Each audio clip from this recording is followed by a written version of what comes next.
তাহা রত্নাকর সে করিয়া রহিল মাথা হেঁ। কহিল সে বড় জুড়ি, ক্ষুধার্ত বিশাল পুরী, এর ক্ষুধা মিটাইব আমি, এমন ক্ষমতা নাই স্বামী।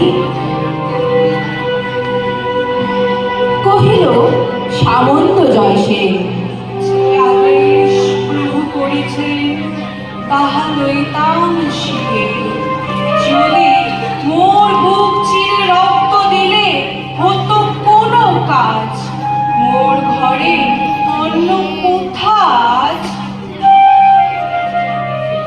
নিঃশ্বাসিয়া কহে ধর্মপাল, কি কব এমন তথ্য ভাই, আমার সোনার ক্ষেত শুষিছে অজন মাঠে, রাজকর জোগানো কঠিন হয়েছে অক্ষর দিনহীন। রহে সবে মুখে মুখে চাহি, কাহারও উত্তর কিছু নাহি। নির্বাক সে সভা ঘরে, ব্যথিত নগরী পরে, বুদ্ধের করুণ আঁখি দুটি, সন্ধ্যা তারা সমরহে ফুটি।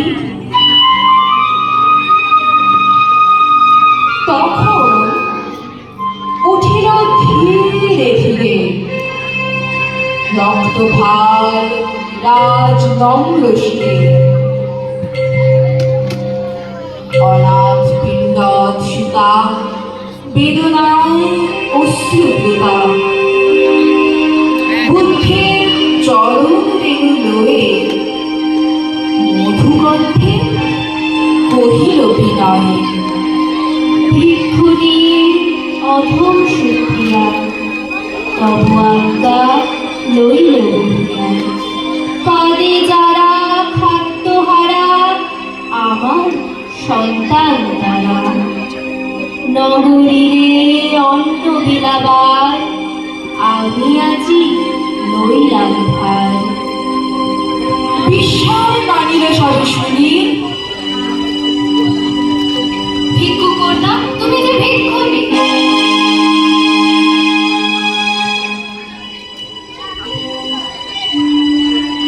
কোন অহংকারে মাতি লইলে মস্তকে পাতি, এ হেন কঠিন গুরু কাজ।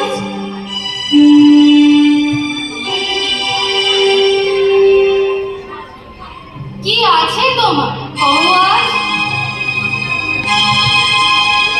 কহিল সে নবী সভা কাছে,